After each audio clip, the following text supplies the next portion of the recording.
What's going on, Bearhandians? I am Bear Hands. We have an exciting video today. One last look probably at the graveyard for a while, but I feel like today I actually have a definitive video, an informative video rather, on the graveyard, something that can hopefully give you something to take with you to give you a competitive edge if you get this card.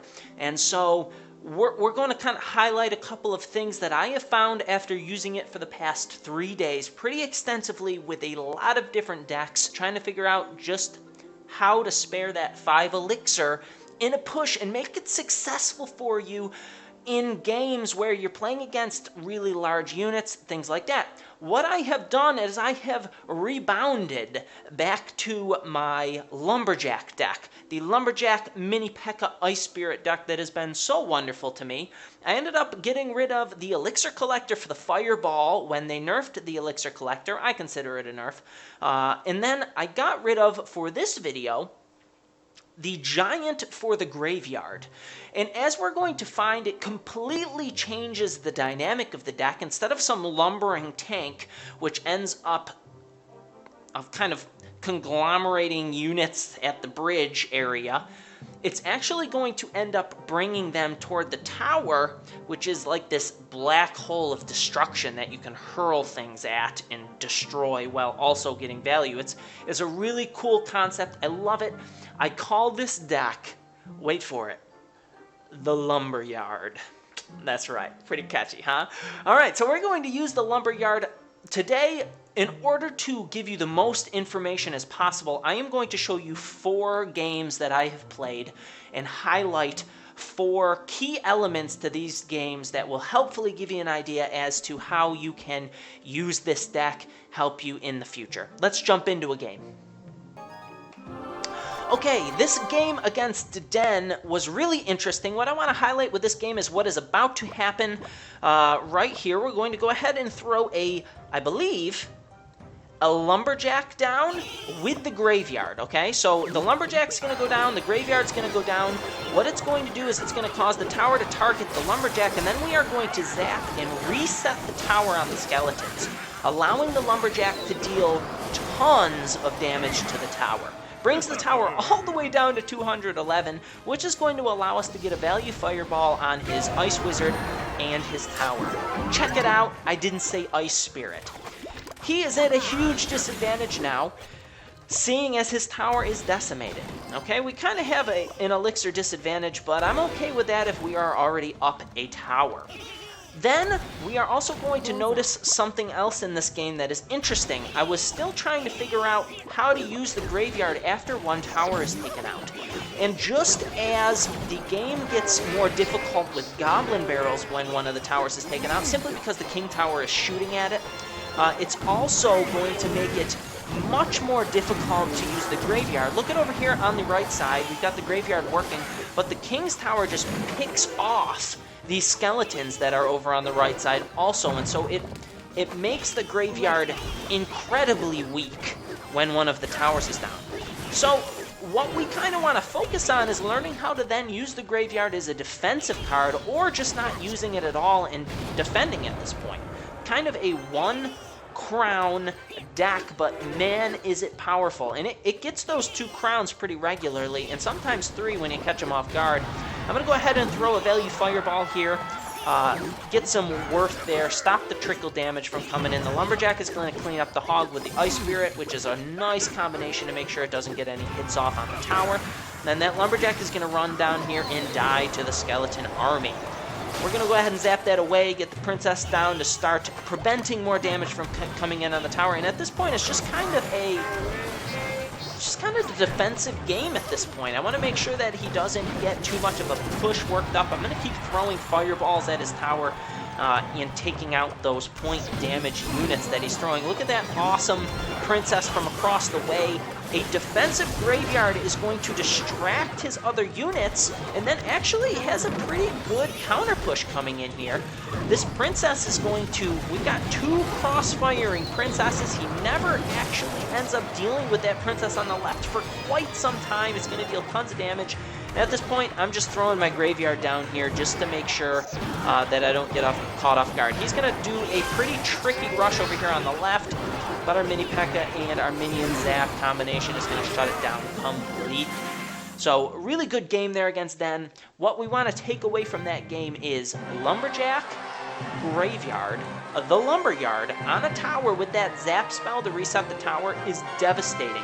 It draws the units in, the Lumberjack dies right there next to the tower, and then the Rage brings all of those skeletons to deal massive amounts of damage. Even if they get units there, a lot of times it ends up killing the units because Raged skeletons are actually really, really good. Okay, let's jump into another game to highlight something else. Okay, this game here against Putra was an interesting game against another hog. I'm facing a lot of hogs lately. In this game, we're going to kind of focus on using the graveyard defensively. I'm going to go ahead and do a zap with my Lumberjack here to stop the hog from getting any more than one hit. We're going to do that push there. Notice the push with the Lumberjack and the graveyard. The tower is distracted. The Lumberjack is going to run up to the tower. I said defensive graveyard. The defensive graveyard comes into play after we've... Look at that. 461 health that tower is at. From a counter push with our Lumberjack. Great, it's just awesome. The Lumberyard is amazing. And at this point, we've got quite a daunting force coming in at us. We're able to deal a nice amount of damage there to the Prince, though, and the Wizard with the Mini P.E.K.K.A. And then zap it away so the Prince doesn't charge our tower. So we defended very well there. His tower is all the way down to 461, which is pretty close, if not at fireball range. I don't know what my actual point damage on the fireball is. I should know that. I really should know that. We're just not that pro. What can I say? He's going to throw down another push. We're going to answer it pretty similar. We're going to throw down the Hog. The Ice Spirit a little bit too far back there. The Lumberjack is going to run up here, take a couple of swings, take out all three of those goblins, and then, instead of backing it up, I guess, I'm just going to go ahead and wait. I'm going to go ahead and throw the Princess down for chip damage. She's going to hit the tower 1, she's going to hit the tower 2, she's going to hit the tower 3 times, end up taking it out, and here we go. Now that we've got the tower taken out, I'm going to throw a defensive graveyard down. The nice thing about this is though the Valkyrie does splash damage, they spawn at such a slow, consistent rate that she can't kill all of them in one swing, like she would like a skeleton army or something. So it completely distracts point attack things like the P.E.K.K.A., the Mini P.E.K.K.A., the Prince. The Dark Prince, even with his splash damage, can only kill so many of them while they continuously spawn. It's incredible as a defensive card. They roll the log over it, they just keep coming up. It's awesome. The Walking Dead keep rising. Very fitting. Happy Halloween, by the way. Here we go with another Prince. I'm going to throw the graveyard down again. Watch this. The log's going to come in and kill the Princess and some skeletons. But the Valkyrie and the Prince are hung up on the graveyard. I'm going to be able to throw a Mini P.E.K.K.A. down. It's going to get a shot off. The Hog is going to get 2 shots off, unfortunately, but our Lumberjack is going to be able... Well, we're not going to throw the Lumberjack down. We're going to throw the Princess down. And at this point, we're just kind of stalling the cards out. He's kind of out of time here. Let's get the Mini P.E.K.K.A. down. Let's go ahead and zap these Fire Spirits. Too late. Horrible zap spell. But he was unable to get our tower down, and so that defensive graveyard was just powerful at stopping the Prince and the Valkyrie. You wouldn't think it would be great against the Valkyrie.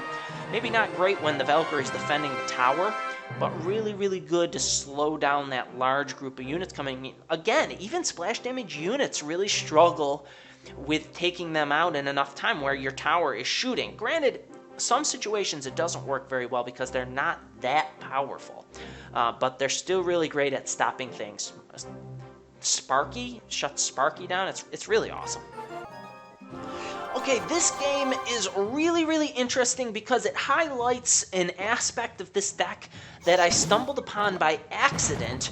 I like to call it the black hole. Drawing all the units into one place is just a primed situation for destruction. We've got a Lumberjack running down here.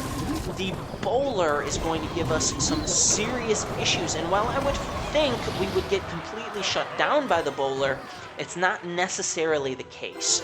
Okay, so at this point in the game, I'm sitting on a Mini P.E.K.K.A. in the graveyard. So if I'm remembering correctly, we're going to go ahead and throw the mini P.E.K.K.A down here because we're anticipating the hog. Off to the side, throw the ice spirit down to tank the other ice spirit. And that way we've got an ice spirit backing up our lumberjack, backing up our mini P.E.K.K.A as they run down here. And people do not estimate a raged mini P.E.K.K.A very well. So he's going to give me a wow there because our raged mini P.E.K.K.A, though at a sliver of health, was able to run up to the tower and slap it with that big old sword. And so we're going to throw down our, watch this, mini P.E.K.K.A princess. He's going to throw his bowler down. We have got skeletons distracting the tower, and the princess is, look at the princess, she's chip damaging the bowler. We're able to take out the tower, and the bowler is at less than half health, okay? So, really interesting concept there, being able to really shut down a tower and damage the units around it. Also works with the fireball.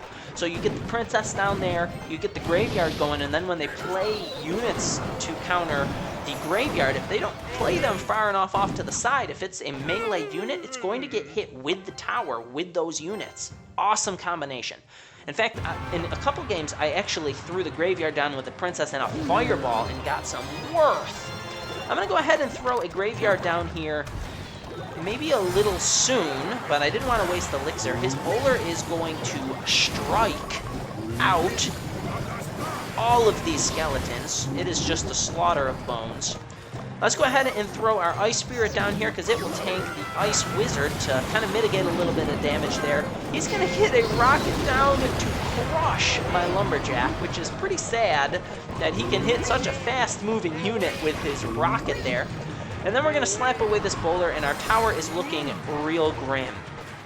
And so what we're going to do is, essentially, I know he's got the rocket. I'm going to ignore the left side to try and get a push strong enough on the left. Ignore the right side. Get a strong enough push on the left so that even though he is going to inevitably take out our right tower, maybe we can rush it at this point. And like we said, look at that graveyard. Super weak. I know there were a lot of things over there, but with the king tower on there, we barely did anything. So at this point, not feeling confident against the bowler, kind of back on our heels at this point. We need to counter these large units. He's going to get his fire spirits and his hog down. I'm going to get a lumberjack down here. I'm going to go ahead and get my minions down, my ice spirit to stop the hog from getting too many swings off. I'm going to go ahead and drop my mini P.E.K.K.A down to slap that hog away. The bowler is going to crush our lumberjack and our hopes and dreams for coming out with a win in this game. But all is not lost, in my opinion, if you get a draw against a deck that you feel like you are just struggling. We're going to go ahead and throw a defensive graveyard down here. Look at it muddle things up. The bowler's not coming forward. The ice wizard is completely shut down. The bowler ends up dying. And we kind of have a little push coming in here. It's not going to do anything against the bowler. Again, the graveyard, just to play the thing. It was the end of the game. But even though the deck pretty much hard countered what we were going for, we were still able to pull a draw off, and I really wanted to highlight that princess chip damage with the graveyard damaging everything in that area is just an amazing strategy for making this card work. Okay, one more game. This is our fourth and final game. We've got Boca Padre. And he's a little spastic on his cards over there. That's okay. He just had his caffeine. I'm going to go ahead and throw my princess down in the back. He is going to play with his cards a little bit more. Waste tons of elixir and then throw a Valkyrie over on the left side. So watch this. We're going to go ahead and do our tried and true push. Get the graveyard going, distracting the tower. The Lumberjack is going to run up. And watch this, guys. With all of those freezed units, he's going to go ahead and throw minions down. And the Black Hole of Doom is going to get a fantastic fireball. Really wish that we were a little earlier on that and able to get those barbarians as well, but that's what I'm talking about. It pulls everything in. I've had minion hordes and barbarians all just kind of muddled up there next to the tower. I might even play around with a rocket on that tower because it is just so worth the elixir. It's such a great trade. Sometimes you could get like 10 elixirs worth of units all there next to the tower because the graveyard is pulling them in. It's like a gravity field. Amazing. Look at this counter. Mini P.E.K.K.A. Ice Spirit shuts down the hog. Make sure you place that Ice Spirit off to the side. A lot of times they throw the log down there, and it just shuts down that combination. The Mini P.E.K.K.A. is going to slap his tower, and the minions are going to deal tons of damage. I'm going to throw my princess down here to defend against the minions. He's going to smartly log away my princess, which is a positive elixir trade. And then I'm going to tank a little bit of damage, just soak a little bit of damage on my tower there. So looking at the field, my left tower is a little bit lower, but both of his towers are damaged pretty soundly, so I have a nice option here. I can kind of go wherever I want. I'm going to throw down my Lumberjack Ice Spirit combination. Could place that Ice Spirit off to the left a little bit more. Learn from my mistakes. Go ahead with this combination. Look at, here we go. Wow, wow, wow, go, go, go. Oh man, I really wanted myself to throw that fireball there, but I just was not on top of my game. He's going to go ahead and throw a log down, which is unfortunately going to kill my princess, which would have been awesome at this point. The Ice Spirit is going to kill the hog before it can get a shot off. The Lumberjack is going to empower the tower. Power and tower. Tower and power. To stop him from taking out that tower on the left. And I know he wants to push for that tower on the left, so we're going to save our Mini P.E.K.K.A. We're going to go ahead and throw our Lumberjack down. We're going to go ahead and get our Ice Spirit down to shut the hog down from getting another hit off. His log is going to bring our tower down to 46. His miner is going to come out of the ground. And he is going to run out of time. So excellent game there. You kind of get to see me throw that fireball in the graveyard area to get worth, and then you see me fail to do it over on the left side, which, looking back at it now, if I had gotten a fireball on those units on the left side, that tower would have fallen quicker. It would have completely shut down the minions and the barbarians that were coming toward my tower as a really strong counter push. I almost lost my left tower because of that, and I could have capitalized on the worth. Now, I had just recently come up with the strategy of pulling everything in and dropping that fireball, and so wasn't quite on top of my game, but you guys can watch this and learn from it. Really incredible stuff here. If you're using this deck especially, here are some things to think about. When you're using the graveyard, after you've taken out a tower, it's safe to say, unless you've got some amazing push going, don't play the graveyard on their side. Use the 5 elixir in another way to get your push stronger. Because the graveyard on their side, with the king tower shooting, it's just not worth it. Keep in mind that the graveyard is going to draw units in toward where the skeletons are, so you could get money off of splash damage cards, such as arrows, the rocket, which I'm really curious to try, the fireball, the princess I found is really awesome. Probably even the log would be great. It's just an awesome combination. Try it out yourself. Lastly, do not fear using the graveyard as a defensive card. When I saw the graveyard, I thought, you know what, this is just amazing. I could play it on their side of the map. But just like the Goblin Barrel is really smart to use as a defensive card to pull like the Prince over or the Mini P.E.K.K.A. over for 3 elixir, so also the graveyard is a fantastic card to defend large units. You've got the Giant Skeleton coming in, P.E.K.K.A. coming in, Prince coming in. That's only 5 elixir for a lot of these cards that are 6 and above, and it will shut them down completely. And then you could get a counter push going, and so don't be afraid to use the card on defense. I hope this video was helpful. I hope that you are inspired to use the graveyard, even if you haven't had success with it yet. This deck, the Lumberyard, is awesome. Just awesome. If you like this video, leave me a like up below. If you want to see more content like this, don't forget to hit the subscribe button so that you can come back for more gaming with bare hands. Thanks so much for the support. Have an awesome day, and I hope to see you next time. Peace out.